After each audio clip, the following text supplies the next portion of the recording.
আল্লাহ নবী রহমতের নবী, রজব মাস ঢুকা মাত্রই নবী বলতেন, আল্লাহ ও মালিক, মরণ তুমি রোজার আগে দিও না।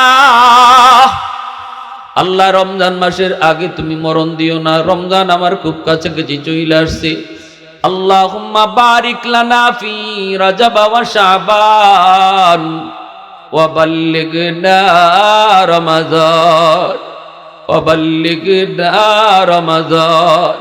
আল্লাহ, আর মাত্র কয়টা দিন রমজান বাকি, যেই মাস পাইলে পড়ে তোমার রহমতের সবগুলি দরজা তুমি খুলে দাও।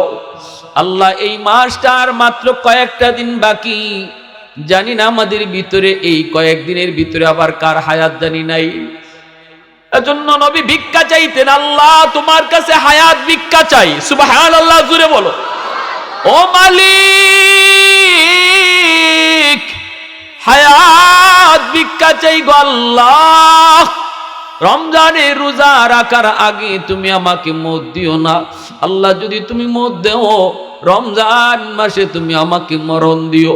কারণ নবী বলেন, রমজান মাসে যার মরণ হয়, রমজানের ইজ্জতের খাতিরে আল্লাহ তার কবরের আযাব মাফ করে দেয়। রমজানের ইজ্জতের খাতিরে আল্লাহ কবরের আযাব মাফ করে দেয়। ভাইয়েরা, বন্ধুরা, জন্য বলতেছিলাম রে ভাই, আমার নবী রহমতের নবী, এজন্য আল্লাহর কাছে চোখের পানি ফালাইয়া রোজার 2 মাস আগ থেকে আল্লাহর কাছে দোয়া করতেন, আল্লাহ রজব শাবানে তুমি বরকত দাও, আর রমজান পর্যন্ত হায়াত তুমি বাড়ায় দাও। সাহাবায়ে কেরাম বলেন, আমরা কাম করার আগে যেইভাবে কোমরে গামছা বাঁধি, রমজানের আগে মায়ার নবী তিনি ইবাদত করার জন্য যেন কোমরে গামছা বাঁধতেন। জোরে কোন সুবহানাল্লাহ। আমার ভাইয়েরা, বন্ধুরা, যুবক, আল্লাহ পাক রব্বুল আলামিন বলেন, ইল্লা মান তাবা ওয়া আমানা ওয়া আমিলা আমালান সালিহা ফাউলাইকা ইউবাদদিলুল্লাহু সাইয়্যাতিহিম হাসানাত। আল্লাহ পাক বলেন, যদি আমার কোন বান্দা তওবা করে ঈমান আনে, নেক আমল করে, তওবা করে ঈমান আনে, নেক আমল করে, ইউবাদদিলুল্লাহু সাইয়্যাতিহিম হাসানাত, আমি আল্লাহ তার তওবার উসিলায় জীবনের সব গুনাহকে আমি নেকি দিয়া বদলায়া দিব। নেকি দ্বারা বদলায় দিবেন আল্লাহ গুনাহকে তওবার উসিলায়। এই তওবার মাস আসতেছে রমজান, ঠিক কিনা জোরে বলেন, আর একটু জোরে বলেন। রমজান মাস আমাদের সামনে গুনাহ মাফের মাস, আমাদের সামনে আল্লাহর কাছে এই মাসে তওবা কইরা গুনার কথা, সমস্ত গুনার কথা আল্লাহকে শুনাইয়া, আল্লাহ আমার গুনাহ তুমি জানো আর আমি জানি, কেউ জানে না, মালিক স্বীকার করতেছি ভুল করছি, আর করব না, আল্লাহ আর জিন্দিগিতে কোনোদিন গুনাহ করব না। রব্বুল আলামিন এই রমজান মাসের উসিলায় আল্লাহ রব্বুল আলামিন তারে মায়ের পেট থেকে সন্তান যেভাবে ভূমিষ্ঠ হয় গুনাহমুক্ত, এইভাবে আল্লাহ তারে গুনাহমুক্ত শুধু করে তা না, বরং তার যে গুনাহ আছিল অতীতে, এই সবগুলা গুনাহকে আল্লাহ নেকি দিয়া পাল্টাইয়া দেয়। আমার ভাইরা, বন্ধুরা, যুবক, এজন্য তওবাকারীর তওবার উসিলায় আল্লাহ পাক শুধু গুনাহ মাফ করেন তা না, তওবার উসিলায় আল্লাহ পাক গুনাহগুলাকে নেকি বানায়া দেন, গুনাহকে আল্লাহ নেকি বানায়া দেন। অতএব যদি কোনো মানুষ তওবা করে আর যদি চোখের পানি জড়ায় কয়, আল্লাহ আর জিন্দিগিতে গুনাহ করবো না, নামাজ ছাড়বো না, আর জীবনে রোজা ছাড়বো না, আল্লাহ রমজান মাস চলে এসেছে, ও মালিক জীবনে অনেক রোজা ছাড়ছি, এইবার নিয়ত করেছি মালিক, আবার যখন হায়াতে রমজান তুমি আমাকে পাওয়াই দিছো গো, গত রমজানে কত আপনজন দুনিয়ায় ছিল, আজকে তারা দুনিয়াতে নাই, আমারও তো এমন হতে পারতো, এই রমজান হয়তো আমি হায়াতে নাও পাইতে পারতাম। আল্লাহ তুমি যখন রহমতের মাস, নাজাতের মাস, মুক্তির মাস তুমি আমাকে আমার হায়াতে আবারও পাওয়া দিছো, মালিক তওবা করলাম, আর জীবনে কোনোদিন তোমাকে নারাজ করবো না। আল্লাহ পাক তোমার উপরও খুশি হইয়া তোমার জীবনের সবগুলা গুনাহকে আল্লাহ নেকি বানাইয়া, আল্লাহ গুনাহগারের নাম, গুনাহগারের খাতা থেকে তোমার নামটারে কাইটা আল্লাহ সাথে সাথে ওলির খাতায় উঠায় দেয়। একটু জোরে কন্যা সুবহানাল্লাহ, আর একটু জোরে কন্যা সুবহানাল্লাহ। এ যুবক,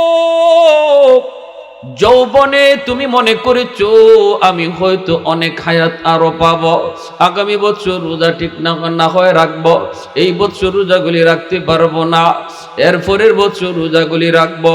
কিন্তু একটু ডানে তাকায় দেখো, তোমার বয়সের যুবক কবরে শুয়ে রইছে। বামে তাকাইলে দেখবা খেলার সাথে কবরে চলে গেছে। চুলদারি পাকার টাইম পায় নাই, পায় নাই, পায় নাই রে যুবক। চুল দাড়ি সাদা করার টাইম সে পায় নাই। তোমারও তো এমন হইতে পারে আগামী বছর রমজান হয়তো তোমার আমার হায়াতে নাও মিলতে পারে। অতএব এই রমজানটারে তুমি গনিমত মনে করো। আল্লাহ কিন্তু প্রথম একবারই তোমাকে আমাকে রোজা দিয়া দেন নাই। আল্লাহ পাক রব্বুল আলামিন সিস্টেমে দিয়েছেন কেমনে রমজানের রোজা ফরজ হয়েছে। আমার নবী প্রথমে তিনি রমজান মাসের রোজা তো প্রথমে ফরজ ছিল না, নবী মাসে 3টা রোজা রাখতেন, এটা ছিল নবীর অভ্যাস। আল্লাহর নবী প্রথমে 3টা রোজা রাখতেন, এটা নফল রোজা। সাহাবায়ে কেরাম নবীর দেখাতেই তারাও 3টা রোজা রাখতেন, 3টা রোজা রাখতেন। এরপরে দেখা গেল এই অভ্যাস থেকে একবার রমজান একটা রোজা ফরজ করে দিল আল্লাহ। দ্বিতীয় ডাপে রোজাটা ফরজ করলো কোন রোজা? আশুরা রোজাকে আল্লাহ পাক ফরজ করলো। আশুরা রোজাকে ফরজ করলো প্রথমে আল্লাহ তার হাবিবরে দিয়া অভ্যাস করাইলো, মাসে 3টা রোজা রাখায় অভ্যাস করাইলো। এরপরে আশুরা রোজাটাকে আল্লাহ ফরজ করে দিল। নবীজি নিজে রোজা রাখেন, সাহাবায়ে কেরাম সবাই তখন রোজা রাখছেন। একটা রোজা আশুরার রোজা, আশুরার রোজা ফরজ হওয়ার পর এইবার দেখা গেল আল্লাহ পাক রমজানের রোজাকে আল্লাহ পাক ফরজ করেছেন, কিন্তু অপশন দিয়েছেন। অপশন তৃতীয় ধাপে আল্লাহ পাক সবার উপরে ফরজ করেন নাই। আল্লাহ পাক অপশন দিয়া বলেছেন তোমাদের ভিতরে যারা ধনী তারা যদি চায় গরিবকে খানা খাওয়াইয়া রোজা রাখতো না, তাহলে এটাও পারবো। গরিবরে খানা খাওয়াইয়া রোজা না রাখলেও রোজা হয়ে যাইব। এই অপশনটা আল্লাহ তৃতীয় স্তরে দিলেন। এরপরে আল্লাহ পাক এই কথাও বললেন কিন্তু গরিবরে না খাওয়াইয়া ধনীরা যদি রোজা রাখে এটা অনেক তার জন্য ভালো। উৎসাহ দিলেন রোজা রাখার, উৎসাহ দিলেন রোজা রাখার। আমি বিস্তারিত আয়াত সহ বইলে আমি আপনাদেরকে সময় এদিকে নিতেছি না, সামনে হলো আমার উদ্দেশ্য। তাহলে আল্লাহ পাক রব্বুল আলামিন প্রথমে অভ্যাস করাইলেন, তারপরে একদিন রোজা ফরজ করলেন আশুরার। 3 নম্বরে আল্লাহ পাক অপশন দিলেন রোজা রাখতেও পারো নাও রাখতে পারো। ধনীরা রোজা না রাইকা গরিবরে খাওয়াইলেও চলবে, তবে রোজা রাখাটা বালা। এইটুকু বইলা আল্লাহ পাক তৃতীয় স্তর কাটাইলেন।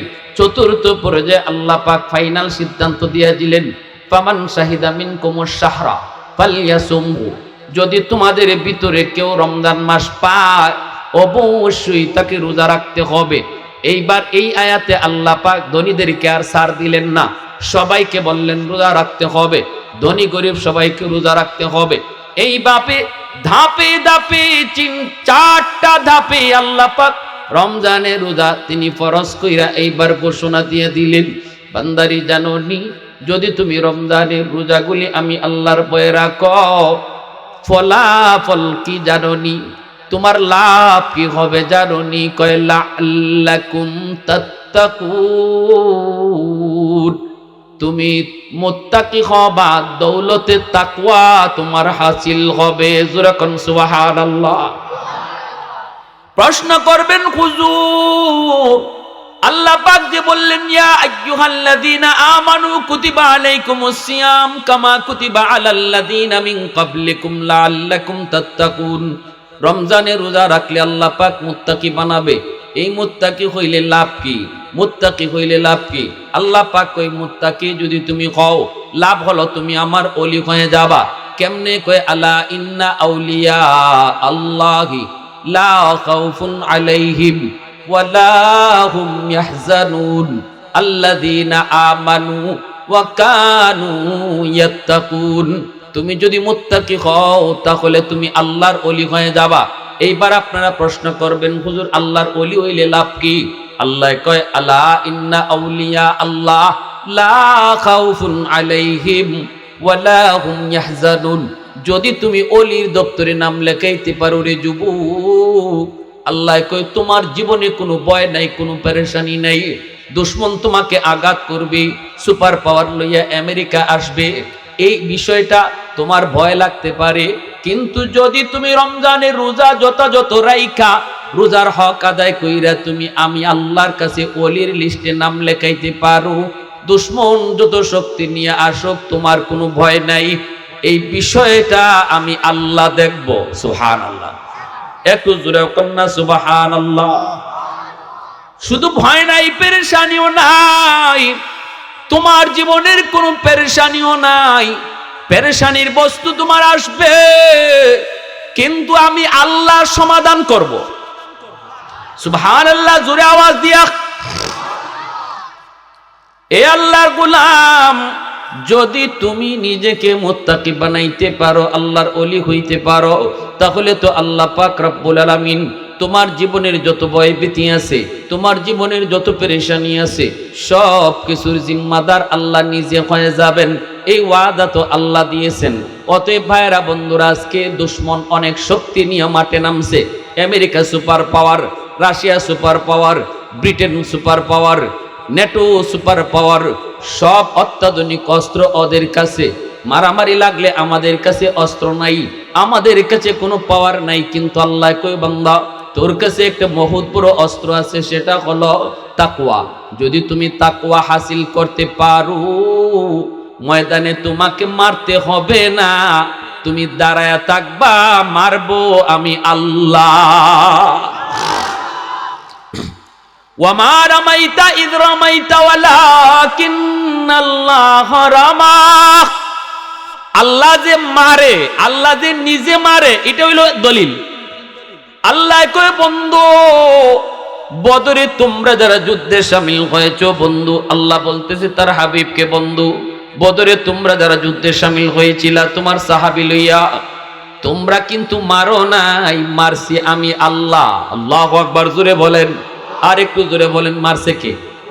একটু জোরে মালিকের নামটা কও না যুবক, একটু জোরে কও না কে? আল্লাহ নিজে মারছে, আল্লাহ নিজে। এজন্য আল্লাহ পাক রব্বুল আলামিন কয় বান্দা রে, তুই যখন তওবা করবি, তওবার দ্বারা আমি আল্লাহ তোর উপরে তো খুশি হই। তওবা করে তুই রমজানের রোজাগুলা রাখা শুরু করে দে। অতীতে রোজা তুমি রাখছো না, এইবার কাটি দিলে তওবা করো আল্লাহ, আর জীবনে কোনোদিন রোজা ছাড়বো না, একটা রোজাও আমি ছাড়বো না। আমি আল্লাহ তওবার উসিলায় তোমার এই রোজা না রাখার গুনাহ আমি মাফ করে দিব। তবে যেহেতু এটা আমার হক, কাজা আদায় করার চেষ্টা করবা। হক যদি কারো নষ্ট করা হয়, বান্দার হক নষ্ট করলে এটা ফেরত দাও, আল্লাহর হক নষ্ট করলে কাজা আদায় করো। এই দুইটা জিনিস কইরা তুমি তওবা করো রে বান্দা। আল্লাহ পাক রব্বুল আলামিন কয়, তখন তোমার রোজা না রাখার যত গুনাহ পিছনে ছিল, এই সবগুলা গুনাহকে আমি আল্লাহ নেকি বানায়া দিব। সুবহানাল্লাহি ওয়া বিহামদিহি, সুবহানাল্লাহিল আযীম। তওবার এত পাওয়ার। এ যুবক, অনেক যুবক রমজান মাসে রোজা রাখে না, মনে করে কষ্ট হয়, কষ্ট হয়। মা বাপেও মনে করে যে থাক, পোলাটা এখনো বড় হইছে না, এখনো সহ্য ক্ষমতা হইছে না, রোজা রাখবো না আরো পরে, আরো পরে কইতে কইতে আর জীবনে রোজা রাখা হয় নাই। কত যুবক কবরে কম বয়সী চলে গেল, ঠিক কিনা জুড়ে বলেন? কত যুবক নামাজ পড়বো কইতে কইতে আর তার জীবনে নামাজ পড়া হলো না, বেনামাজি অবস্থায় কবরে চলে গেল। এজন্য আমার ভাইরা, তওবাকারী তওবার দ্বারা আল্লাহ পাকের ওলি হয়। তওবাকারী তওবার দ্বারা আল্লাহর ওলি হয়। তওবাকারী তওবা করার আগে যত বড় গুনাহগার থাকে, তওবার পরে সে তত বড় নেককার হয়ে যায়। কারণ গুনাহগুলাকে আল্লাহ পাক মুছে দেওয়ার পর ওই গুনাহ পরিমাণ জায়গা আল্লাহ পাক রব্বুল আলামিন তখন আর খালি রাখেন না, এই খালি জায়গাটা নেকি দিয়ে ভরপুর করে দেন। আমলনামার ভিতরে যতগুলি গুনাহ ছিল রে যুবক, রোজা না রাখার যতগুলি গুনাহ তোমার পিছনে ছিল, এই গুনাহগুলি আমলনামায় উঠছে। কিন্তু এই বছর রোজা রাখার নিয়ত কইরা খাটি দিলে তওবা কইরা যখন তুমি কইছো আল্লাহ আর জীবনে রোজা ছাড়ব আমি, ওই পিছনের যতগুলা গুনাহ ছিল তোমার রোজা না রাখার কারণে আমল নামার ভিতরে ছিল, এই আমল নামার এই গুনাহগুলাকে আল্লাহ পাক মুছে দেওয়ার পর আমল নামার এই জায়গাটা খালি হয়ে যায়, গ্যাপ হয়ে যায়। তোমার এই দিকেও কিছু নেকি আছে, এই দিকেও নেকি আছে, কিছু না কিছু নেকি আছে। গুনাহগুলো আল্লাহ পাক রব্বুল আলামিন মুছে দেওয়ার কারণে এই জায়গাটা খালি, এই জায়গাটা গ্যাপ। আল্লাহ পাক ওই গ্যাপটা আর গ্যাপ রাখেন না, আল্লাহ নিজের পক্ষ থেকে এই গ্যাপটা নেকি দিয়া পূরণ করে দেয়। কেন? কারণ হলো দুনিয়ার জগতেও আমরা দেখি কেউ যদি ভালো রেজাল্ট করে, ভালো ফলাফল করে, মেট্রিক পরীক্ষায় যদি গোল্ডেন এ প্লাস পায়, পরীক্ষায় যদি জিপিএ 5 পায়, তখন আনন্দে একজন আরেকজন যায় তার রেজাল্ট দেখায়, বন্ধুকে যায় কই দোস্ত এই যে দেখ আমি গোল্ডেন এ প্লাস পেয়েছি, চাচা দেখো আমি গোল্ডেন এ প্লাস পেয়েছি, ভাইয়া দেখো আমি গোল্ডেন এ প্লাস পেয়েছি, আম্মু দেখো আমি গোল্ডেন এ প্লাস পেয়েছি। এইভাবে সে তার এরকম রেজাল্টটা দেখায়, সবাই তার রেজাল্টগুলা দেখা আনন্দিত হয়, খুশি হয়। কিয়ামতের ময়দানে আল্লাহ পাক বান্দাকে যখন ডান হাতে আমল নামা দিবে, তওবাকারীকে আল্লাহ যখন ডান হাতে আমল নামাটা দিবে, জান্নাতের সার্টিফিকেট হলো ডান হাতে আমল নামা পাওয়া। এই ডান হাতে যারা আমল নামা পায়, সেও আমল নামা পাইয়া বন্ধু বান্ধবকে তখন খুঁজবে, ডানে বামে তাকাবে আর বলবে দোস্ত এই যে দেখ আল্লাহ আমাকে ডান হাতে আমল নামা দিছে, আমাকে জান্নাতের সার্টিফিকেট আল্লাহ দিয়ে দিছে। খুশিতে একে অপরকে তার আমল নামা দেখাবে। তখন একজন হাতে নিয়ে কইব দেখি দেখি আল্লাহ তোরে কেমনে এত ভালো রেজাল্ট দিল। তখন খুইলা দেখবে হায় হায় হায় হায়, এই তো দেখা যায় এই দিকে তোর নেকি, ওই দিকে তোর নেকি, এই খালি জায়গাটা কেন রে, এই খালি কেন, এই জায়গাটা খালি কেন, এখানে লেখা নাই কেন?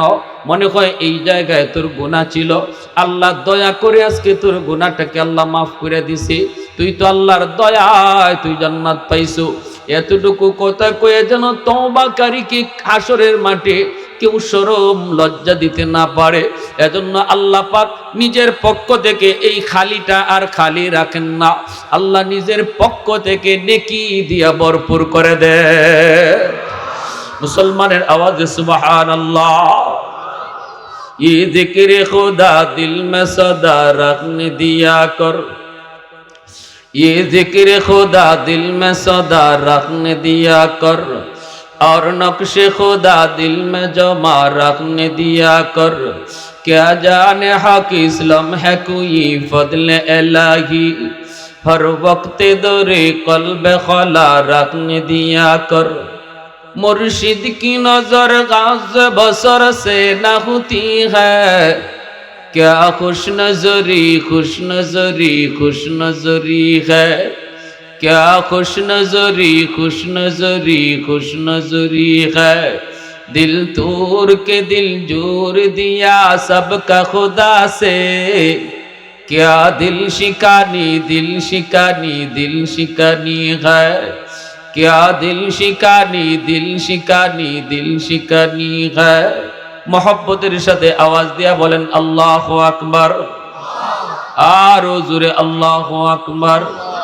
তাহলে তওবা কইরা এই বছর থেকে আর কোনোদিন রোজা ছাড়বো না, রোজা রাখবো। এই রকম তওবা কইরা রোজা রাখার ইচ্ছা কার কার আছে একটু হাত উঠে আল্লাহকে দেখাও। আল্লাহ তুমি কবুল করো, জোরে কোন আমিন। প্রতিটা যুবক, এ যুবক 7 বছর 8 বছর তোমার হয়েছে রে বাবা, এ বালক এই বয়সেও তুমি রোজা রাখার অভ্যাস শুরু করে দাও। 10 বছর হয়ে গেলে পরে আর রোজা ভাঙবা না, 12 বছর হয়ে গেলে পরে আর রোজা ভাঙবা না। যখন থেকে তুমি বালেক তখন থেকেই তোমার উপর রমজানের রোজা ফরজ। এজন্য বাপ মা শিশুকাল থেকে রোজা রাখার অভ্যাস করাও, শিশু বাচ্চাকে যতটুকু পারে এতটুকু রোজা রাখার অভ্যাস করাও। কারণ আমার ভাইরা নবী বলেন রমজান মাস পাওয়ার পরেও যে জীবনের গুনাহ মাফ করাইতে পারলো না, তার মতো হতভাগা আল্লাহর জমিনে আর কেউ নাই। এত দুর্ভাগা এত হতভাগা আল্লাহর জমিনে আর কেউ নাই যে রোজা হায়াতে পাইল অথচ গুনাহ মাফ করাইতে পারলো না। এজন্যই আল্লাহ নবী রহমতের নবী রজব মাস ঢুকা মাত্রই নবী বলতেন আল্লাহ ও মালিক, মরণ তুমি রোজার আগে দিও না আল্লাহ, রমজান মাসের আগে তুমি মরণ দিও না। রমজান আমার খুব কাছাকাছি চলে আসছে। আল্লাহুম্মা বারিক লানা ফি রাজাব ওয়া শাবান ওয়া বাল্লিগনা রমাদান ওয়া বাল্লিগনা রমাদান। আল্লাহ, আর মাত্র কয়টা দিন রমজান বাকি, যেই মাস পাইলে পড়ে তোমার রহমতের সবগুলি দরজা তুমি খুলে দাও। আল্লাহ, এই মাসটা আর মাত্র কয়েকটা দিন বাকি, জানি না আমাদের ভিতরে এই কয়েকদিনের ভিতরে আবার কার হায়াত জানি নাই। এজন্য নবী ভিক্ষা চাইতেন, আল্লাহ তোমার কাছে হায়াত ভিক্ষা চাই। সুবহানাল্লাহ, জোরে বলো। ও মালিক, হায়াত ভিক্ষা চাই গো আল্লাহ। রমজানে রোজা রাখার আগে তুমি আমাকে মত দিও না আল্লাহ। যদি তুমি মত দেও, রমজান মাসে তুমি আমাকে মরণ দিও। কারণ নবী বলেন, রমজান মাসে যার মরণ হয়, রমজানের ইজ্জতের খাতিরে আল্লাহ তার কবরের আযাব মাফ করে দেয়। রমজানের ইজ্জতের খাতিরে আল্লাহ কবরের আযাব মাফ করে দেয়। ভাইয়েরা, বন্ধুরা, জন্য বলতেছিলাম রে ভাই, আমার নবী রহমতের নবী, এজন্য আল্লাহর কাছে চোখের পানি ফালাইয়া রোজার 2 মাস আগ থেকে আল্লাহর কাছে দোয়া করতেন, আল্লাহ রজব শাবানে তুমি বরকত দাও, আর রমজান পর্যন্ত হায়াত তুমি বাড়ায় দাও। সাহাবায়ে কেরাম বলেন, আমরা কাম করার আগে যেইভাবে কোমরে গামছা বাঁধি, রমজানের আগে মায়ার নবী তিনি ইবাদত করার জন্য যেন কোমরে গামছা বাঁধতেন। জোরে কোন সুবহানাল্লাহ। আর লম্বা লম্বা খুতবা দিতেন নবীজি সাহাবায়ে কেরামদেরকে নিয়ে। রমজান আসছে, রমজান আসছে, রহমতের মাস আসছে, গুনাহ মাফের মাস আসছে। ইউজাদু ফিহি রিজকুল মুমিন, যেই রমজানে আল্লাহ মুমিনের রিজিককে বাড়ায় দেয়। জোরে কোন সুবহানাল্লাহ। রমজান মাসে আল্লাহ মুমিনের রিজিক আল্লাহ বাড়ায় দেয়। নবী বলেন, এজন্য এই রহমতের মাস, নাজাতের মাস, শাহরুল মুওয়াসাত। নবী বলেন, এই মাসটা হলো সহমর্মিতার মাস, একজনের পরে আরেকজনের দরদ দেখাইবার মাস। এই মাসে কেউ কারো প্রতি কঠোর হইও না, দরদ দেখাইও। তুমি ধনী, তোমার ঘরে 5টা তরকারি, আরেকজনের ঘরে একটাও নাই, তুমি তার দিকে একটু মায়া দেখাইও। এই মাসটাই হলো দয়া মায়া দেখাইবার মাস। জোরে কোন সুবহানাল্লাহ। দয়া মায়া দেখাইবার মাস এই মাস। হযরত ওমর ফারুক রাদিয়াল্লাহু তাআলা আনহু আবু বকর সিদ্দিক রাদিয়াল্লাহু তাআলা আনহুর কাছে যাওয়া মাত্রই হযরত আবু বকর বলতেছেন, ভাই ওমর, আমি আবু বকরের মন বলে তোমার জিন্দেগির নেকি আমি আবু বকরের চেয়ে অনেক বেশি, আমার চেয়ে তোমার জীবনের নেকি বেশি। হযরত ওমর তখন বলতেছেন, ভাই সিদ্দিক, এটা আপনি কেমন ভাবে বললেন, কিভাবে বললেন, যুক্তি কি? আপনি হলেন উম্মতের ভিতরে সবচেয়ে বড়, আপনার স্থান হলো নবীর পরে আর উম্মতের উপরে, আপনি হলেন সবার উপরে নবীর নিচে, আমার জিন্দেগির নেকি আপনার চেয়ে বেশি হয় কেমনে, কোন যুক্তিতে? সিদ্দিক আকবর বলতেছেন, ভাই ওমর, আমার কাছে কোনো যুক্তি নাই, তবে দলিল আছে। দলিল? কোন দলিল? কয় দলিল হলো আল্লাহর কালামে, আল্লাহ পাক কোরআনের মধ্যে দলিল দিছে। দলিল, ইল্লা মান তাবা ওয়া আমানা ওয়া আমিলা আমালান সালিহা ফাউলাইকা ইউবাদদিলুল্লাহু সাইয়্যাতিহিম হাসানাত। আল্লাহ পাক বলেছেন, তওবার দ্বারা আল্লাহ পাক পিছনের জীবনের যত গুনাহ থাকে সব গুনারে আল্লাহ নেকি বানায় দেয়। তাহলে যার যত গুনাহ আছে তার তত নেকি হয়ে যায়। ও ভাই ওমর, তোমার পিছনের জিন্দেগির গুনাহ আমার চেয়ে বেশি ছিল, ইসলাম গ্রহণ করার আগে তুমি গুনাহ আমার চেয়ে বেশি করেছো, এইবার তুমি তো তওবা করে ঈমান আনার কারণে আল্লাহ পাক ওই গুনাহগুলাকে যদি আল্লাহ নেকি বানায় দেয়, তাহলে নেকিও তো এখন বেশি হয়ে গেল। সুবহানাল্লাহ। এই কথা বলতেই হযরত ওমর ফারুক রাদিয়াল্লাহু তাআলা আনহু, হযরত ওমর ফারুক রাদিয়াল্লাহু তাআলা আনহু এইবার তিনি চোখ দিয়ে দর দর করে পানি পড়ে, তিনি কাঁদতেছেন আর বলতেছেন, ভাই আবু বকর, আমি এত কিছু বুঝি না, আমি এত কিছু বুঝি না। যদি আমি ওমরের জীবনের নেকি তোমার চেয়ে বেশি হয়, তাহলে আসো আমরা দুইজনে জীবনের নেকি বদলা বদলি করি। জীবনের নেকি, তুমি আবু বকর, আমি উমর, আমার জিন্দেগীর সব নেকি তোমাকে দিয়ে দিব। তুমি তোমার জিন্দেগীর সব নেকি আমারে দিবাইনি, না লাগতো না। তোমার জিন্দেগীর সব নেকি লাগতো না, তুমি আমাকে এক রাইতের নেকি দিবাইনি। সুবহানাল্লাহ, জোরে কোন, আর একটু জোরে কোন না সুবহান। সিদ্দিক আকবর বলে, উমর কোন রাতের নেকির কথা বলছো? কোন রাতের নেকি চাও?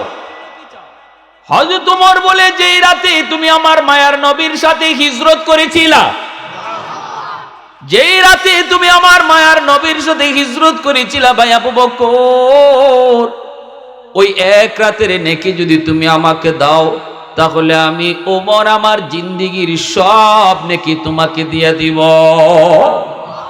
কি পরিমাণ ভয় ছিল তাদের অন্তরে। হযরত উমরের কলিজার ভিতরে ভয়, হায় রে, আমি কোথাও আটকা পড়ে যাই, আমার রাজত্ব পরিচালনা করতে যায় কোথাও নিয়ে আটকা পড়ে যাই, কোথায় কোন জায়গায় জানি ভুল হয়েছে, কোথায় কোন জায়গায় জানি আমার দ্বারা কোন ত্রুটি হয়ে গেছে, আমি আবার আটকা পড়ে যাই। এই ভয়ে হযরত ওমর বলতেছে, ভাই আবু বকর, আমি ওমর আমার জিন্দেগীর সব গুলি নেকি তোমাকে দিয়ে দিব। কি পরিমাণ নেকি ওমরের জিন্দেগিতে ছিল। মায়ার নবী, দয়ার নবী একদিন আম্মাদান আয়েশা সিদ্দিকা রাদিয়াল্লাহু তাআলা আনহা তিনাকে নিয়ে চাঁদনি রাতে নবীজি বসা। হঠাৎ করে নবী বলতেছেন, আয়েশা দেখো আকাশে কি পরিমাণ তারা দেখা যায়, তারা গণতে পারবাইনি। আম্মাদান বলে, না গো নবী, তারা তো গণনা করা যায় না, তারা গণনা করা সম্ভব না। এবার নবী বলে, আয়েশা জানোনি আমার উম্মতের ভিতরে, আমার সাহাবীদের ভিতরে এমন একজন আছে যার নেকি আকাশের তারার চেয়েও বেশি। আকাশের তারা যদিও গণনা করা যায়, কিন্তু আমার সাহাবীর নেকি গণনা করা যায় না। জানো সে কে? আম্মাজান বলে, ইয়া রাসূলুল্লাহ, না আমি জানি না, আপনি জানেন, আপনি কোন? নবী বলতেছে, আয়েশা আমি বলবো? বলে, জি বলেন। আম্মাজানের মনে মনে ধারণা যে রসুল তো আমার আব্বার নামই কইব, কারণ আমার আব্বার থেকে এত নেকি আর কার? আম্মাজান আয়েশা সিদ্দিকা রাদিয়াল্লাহু তাআলা আনহার আব্বাকে হযরত আবু বকর সিদ্দিক রাদিয়াল্লাহু তাআলা আনহু, তো তিনি এত মর্যাদা, এত সম্মান ওনার, তো রসুল তো ওনার আব্বার নামই কইব। কিন্তু রসুল বলতেছে, জানো তারার চেয়েও নেকি বেশি হলো, তার নাম আমার সাহাবী ওমর ফারুক রাদিয়াল্লাহু আনহু। তাহলে বোঝা গেল হযরত ওমর রাদিয়াল্লাহু তাআলার নেকি কি পরিমাণ। আকাশের তারা গণনা করা যাবে, ওমরের নেকি গণনা করা যাবে না। আমাদের মনটা একটু খারাপ হয়ে গেছে। আল্লাহ, ভাবছিলাম আমার আব্বার নাম, রসুল দেখো ওমরের নাম। রসুল বলতেছে, আয়েশা একটু মনটা খারাপ হয়ে গেছে গে, আমি বুঝতেছি তোমার মনে মনে কি ইচ্ছা ছিল, তোমার আব্বার নামটা কইব। জানো নি তোমার আব্বার নেকি কি পরিমাণ? কইতাম নি? মনোযোগ আছে আপনাদের? যেই মাত্র হযরত ওমর কইছেন আমারে এক রাইতের নেকি দিবেননি, এবার শুনেন হযরত আবু বকরের জীবনের নেকি। আবু বকর সিদ্দিক রাদিয়াল্লাহু তাআলা আনহু বলতেছে, ভাই ওমর, ওই রাতে আমার কি পরিমাণ নেকি হয়েছে আমি আবু বকর নিজেও জানি না। তোমারে যে বদলাইতাম, আমার তো আগে বুঝতে হইব আমার নেকি কি পরিমাণ আছে, নাইলে টগি না জিতি এটা কেমনে বুঝি? আগে নিজেরটা তো বুঝি। চলো আমরা নবীর কাছে যাই, আল্লাহ নবীকে যাই জিগাই, নবী গো হিজরতের রাতে আমার নেকি কি পরিমাণ হইছে? নবী কয়, কেন? কারণ ওমর তার জিন্দেগীর নেকি আমাকে দিতে চায়, বিনিময়ে আমাকে ওই হিজরতের রাতের নেকি ওমর নিতে চায়। এবার আল্লাহ নবী কি ফয়সালা দিয়েছেন, কার কার শুনবার ইচ্ছা আছে দেখান হাত উঠায়া। মাশাআল্লাহ, মাশাআল্লাহ, আল্লাহ কবুল করো, জোরে বলেন আমিন। আর একটু জোরে বলেন আমিন। এর আগে আমি আপনাদের কাছে একটা কথা চাইবো, হুজরাখানার জন্য 4টা জানালা 2টা দরজা। আল্লাহ রমজান মাস কাছে, আল্লাহ তোমার যে বান্দা 4টা জানালার ভিতর থেকে প্রথমে যে একটা জানালা দিব, আল্লাহ এই রমজান পর্যন্ত তোমার কাছে তার হায়াত ভিক্ষা চাই, আল্লাহ রোজার মাসটা তারে পাওয়াইয়া দিও। জোরে কোন আমিন।